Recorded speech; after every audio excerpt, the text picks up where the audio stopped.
Boa tarde, pessoal, tudo bem com vocês? Espero que sim. Professor Wagner falando. Nada melhor que começar esse vídeo com o som de um dos temas do Alto da Compadecida, do nosso saudoso Ariano Suassuna. Porque parto do princípio dessa música para começar esse vídeo, que se fôssemos fazer hoje uma reflexão sobre o que nós estamos vivenciando hoje no Brasil, provavelmente nós iríamos aí voltar a 1955, quando Ariano Suassuna escreveu o Alto da Compadecida, e aí iríamos fazer uma ponte super interessante sobre essa obra desse autor, mas isso fica para outro dia. Hoje o que eu gostaria de falar para vocês é sobre os debates, os diálogos que nós estamos vivenciando nas redes sociais. Inclusive na minha rede social, onde algumas pessoas estão aí vindo, tratar sobre assuntos do cotidiano e sobre o que está acontecendo dentro das concepções políticas dentro do nosso país. E aí algumas pessoas estão vindo me questionar o porquê, Wagner, você fica aí debatendo, discutindo com determinadas pessoas que visivelmente não entendem sobre o que você está falando, visivelmente eles têm traços ideológicos aí extremistas, onde eles não buscam nem informação, se é verídico o que eles estão postando e acabam só reproduzindo. E aí eu vou responder a pergunta e aí nós vamos entrar nesse diálogo. É simplesmente, pessoal, porque eu sempre acreditei na minha vida que os bons nunca devem se calar diante dos maus. Eu não estou dizendo que as pessoas que trazem esse tipo de informação são pessoas ruins, mas as informações que essas pessoas trazem são ruins. Então, é muito prático eu me calar em relação a determinadas situações e deixar a água correr. Isso é um grande erro. Por quê? Porque são coisas mentirosas, preconceituosas, muitas vezes racistas, homofóbicas, e nós precisamos aí debater, dialogar e mostrar para determinadas pessoas que esse tipo de pensamento é um pensamento retrógrado. Então nós precisamos aí debater, conversar, dialogar e mostrar não somente para essas pessoas, mas para quem está aí, contribuindo e assistindo esse tipo de debate. Por que eu digo isso? Porque infelizmente muitas pessoas acabam seguindo esse tipo de pessoa porque às vezes existe um discurso muito paliativo, um discurso muito sedutor em relação a algumas coisas. Um dos discursos sedutores é bandido bom, bandido morto, isso é muito sedutor. Essa questão que o cara é vagabundo e vive de Bolsa Família, é um discurso muito sedutor. Auxílio emergencial é para vagabundo, outro discurso sedutor. E são discursos que infelizmente são discursos preconceituosos, são discursos sem conhecimento de causa e sem uma estruturação histórica. Então as pessoas acabam comprando esse discurso sem ter uma reflexão plausível sobre determinadas questões. E aí algumas pessoas me perguntam, mas às vezes você é ofendido, falando aí que você é funcionário público, falando que você é professorzinho de petista, professor de esquerda, comunista, a maior besteira do mundo é isso, Você ouvir você é comunista, e até parece que é um xingamento hoje, em dia, você quer xingar uma pessoa, você chama ela de comunista. E o engraçado é o seguinte, isso me parece quando eu tinha 4, 5 anos de idade, onde uma pessoa me xingava de um palavrão e eu não sabia que palavrão era esse, e eu me ofendia por não saber qual palavrão eu estava sendo xingado. Então as pessoas falam que você é comunista sem saber o que significa ser comunista ou uma ideologia comunista. É muito engraçado, é muito é muito surreal o que as pessoas reproduzem na medida do ódio, na medida do preconceito, sem ao menos tentar entender o que significa um sistema ideológico comunista, um sistema ideológico de esquerda, um esquema ideológico de direita, de centro, de extrema direita. Infelizmente as pessoas elas começam aí a falar, simplesmente reproduzir, uma reprodução, é bem um sistema capitalista mesmo, eu reproduzo o que eu ouço, eu reproduzo porque é a moda, eu reproduzo porque o meu líder diz, então meu líder está certo no que diz, então não vou buscar saber se a informação é verídica ou não. Então, esse tipo de situação ela é muito chata, mas como primeiro professor, né? Eu preciso debater sobre isso. Não existe uma concepção de não debate, até porque essas concepções elas são muito arraigadas dentro do princípio da ignorância. Então as pessoas preferem não dialogar, não debater, não discutir do que fazê-lo. Eu acredito que o debate é a luz, né? Eu não estou para mudar a opinião de ninguém, principalmente com as pessoas que estão debatendo comigo. Pelo contrário, na verdade, isso se faz diante das concepções e das vivências. Em algum momento, as pessoas irão refletir se estão certas ou não. Infelizmente, nessa prática, nesse período que nós estamos vivenciando no Brasil, as pessoas não querem refletir sobre determinadas situações. É a mesma coisa quando eu falo sobre essas reformas trabalhistas, previdenciárias, reformas administrativas, onde as pessoas não buscam saber, né, na verdade, para que servem essas reformas e de que maneira essas reformas elas vão realmente surtir efeito na sua vida particular ou não. E aí você acaba escutando aí barbaridades do arco da velha, que nem diz, né, o ditado popular aí. Porém, a minha justificativa então em relação a esses debates é justamente isso. Nós precisamos aí trazer a luz da verdade, a luz do que realmente acontece, sempre tentando manter um nível educacional, o nível possível. O que eu falo, quando a pessoa começa a me ofender, eu simplesmente peço para ela estudar um pouco. Vai estudar, vai ler, né? Vai buscar, e depois nós vamos conversar, dialogar, e se você tiver uma contrapartida em relação a isso e me mostrar, nós vamos aí adentrar no debate. Agora não venha me falar de Lula, de PT, de roubo e não sei o quê, porque isso é o que eu costumo dizer. Você está chorando pelo leite derramado que já aconteceu. O processo histórico é importante para entender sim o que acontece hoje, mas nós não podemos de forma alguma delimitar o que aconteceu no passado e trazer para o que acontece hoje e utilizarmos como muleta, porque essa é a verdade. Tudo que acontece não dá certo porque antes não deu certo. Então, ou seja, nós não precisamos de forma alguma aí fazer o certo hoje, porque se antes deu errado e vai continuar dando errado porque deu errado antes, então nós precisamos estagnar e continuar da mesma maneira que nós estamos. Então, é justamente isso. E o grande problema é isso. Quando você vai debater com determinados tipos de pessoas, você está falando sobre o leite e a pessoa está falando sobre a vaca. Estou falando sobre o leite, não estou falando sobre a vaca.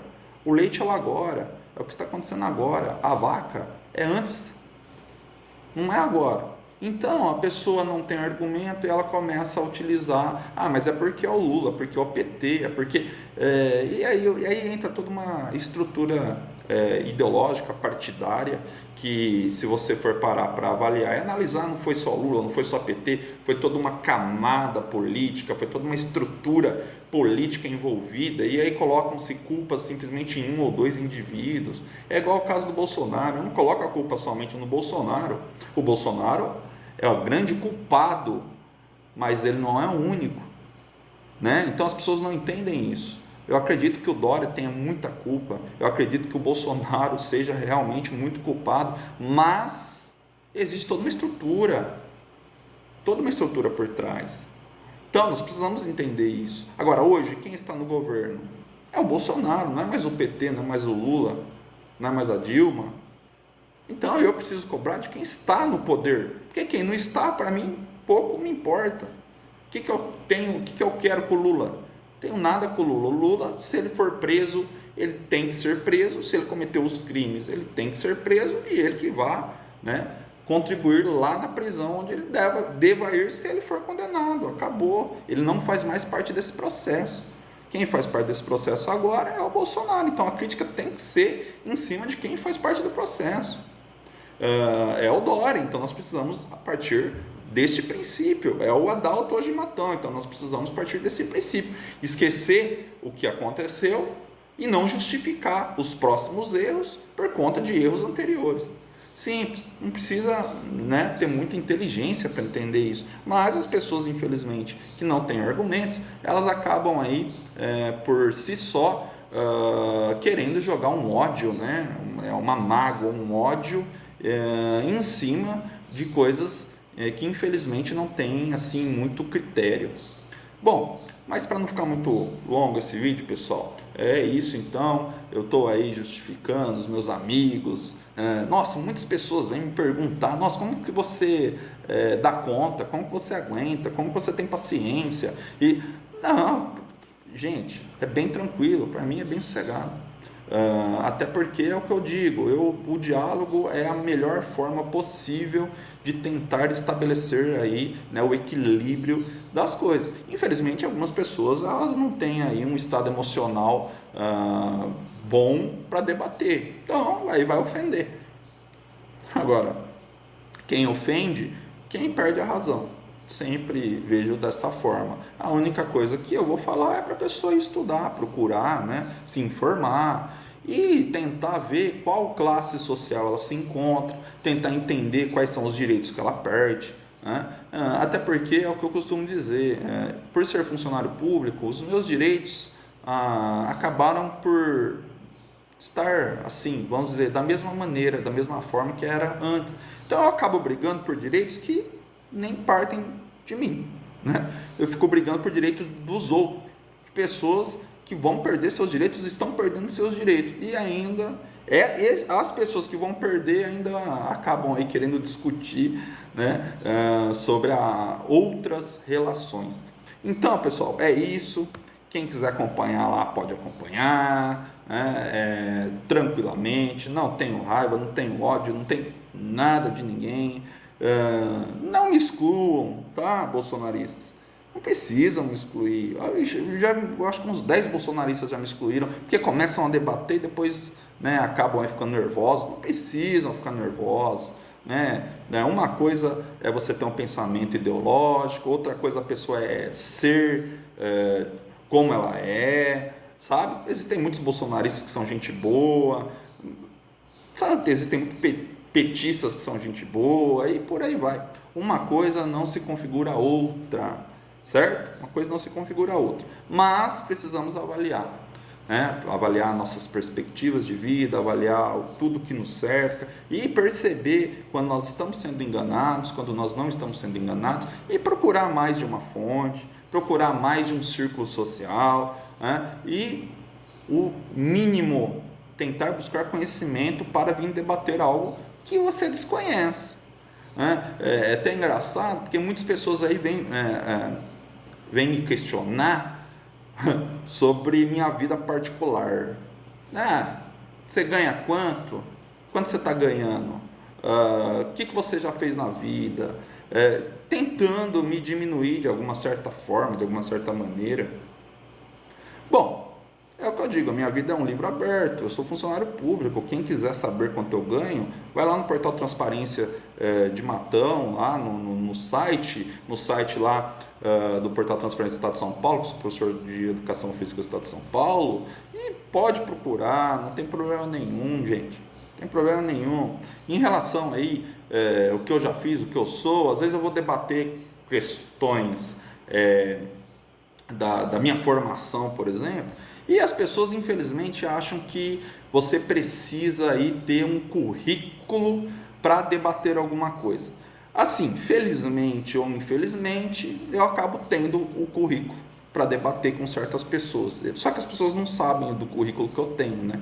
E aí quando você fala o currículo que você tem, a pessoa acha um absurdo, que você está mentindo, que acha mas como assim? Você foi isso, você foi aquilo e tal. Pessoal, conhecimento não necessariamente existe uma prática, sabe? Existe uma coisa que se chama teoria, outra coisa que se chama prática, e o conhecimento fica no meio das duas, tá? No meio.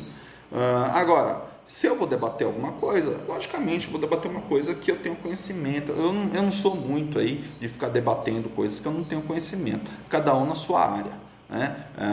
Vamos falar sobre política? Ótimo, estudo sobre isso, vamos falar filosofia, história, geografia, partes sociais, vamos lá, vamos debater, vivo isso, convivo com isso. Agora, eu não vou debater algo que eu não tenho conhecimento, e se eu for debater, eu vou buscar o conhecimento para tal, né?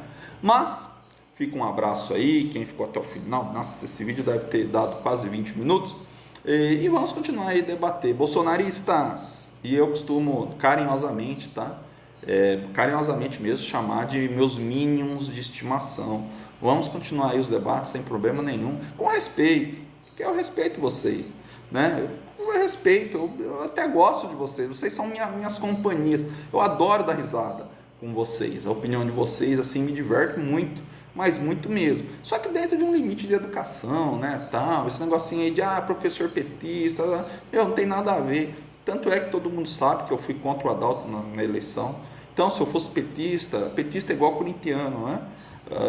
É roxo o negócio. É igual bolsonarista, é roxo, né? Independentemente que se a Michelle recebeu ou não 90 mil lá na conta dela, é roxo, não é isso? Independentemente das coisas aí que o Bolsonaro faz aí, se é genocida, se não é, enfim. Mas vamos lá, vamos continuar o debate, isso é interessante, isso é importante, e sem raiva, sem mágoa, não me excluam, gosto de ter vocês aí no meu Facebook, gosto de dar risada aí nas fake news que vocês colocam, eu acho assim que é interessante, até porque aí a gente começa a avaliar, né, como parte o pensamento de vocês, sempre parte de algum movimento, e aí você acaba percebendo que movimento é esse, tá? E vamos lembrar, tá, pessoal, comunismo nunca existiu, tá? Vamos ponderar. Se você estudar, se você for buscar, né? Se você realmente ler teóricos, se você realmente buscar informação, você vai falar, pô, caramba, realmente o comunismo nunca existiu. Né? O pensamento comunista é uma coisa, o comunismo na prática é totalmente diferente, tá certo? Bom, mas é isso, um grande abraço todos e a todas, e vamos aí, né, continuar. Nós temos um ano muito difícil pela frente, né? A questão da vacina aí é de extrema importância. Vou convidar aí meus amigos bolsonaristas a estarem se vacinando comigo aí, que eu tenho certeza que eles estão loucos para se vacinar, né? Agora, inclusive, o seu chefe mora aí, já liberou a Coronavac, e ele agora é a favor da Coronavac, então agora não tem justificativa, né? Eu acho que chip, virar zumbi, jacaré, esse tipo de coisa já caiu por terra. Beleza, pessoal? Até a vacina, até mais, e vamos continuar com os nossos debates. Grande abraço a todos.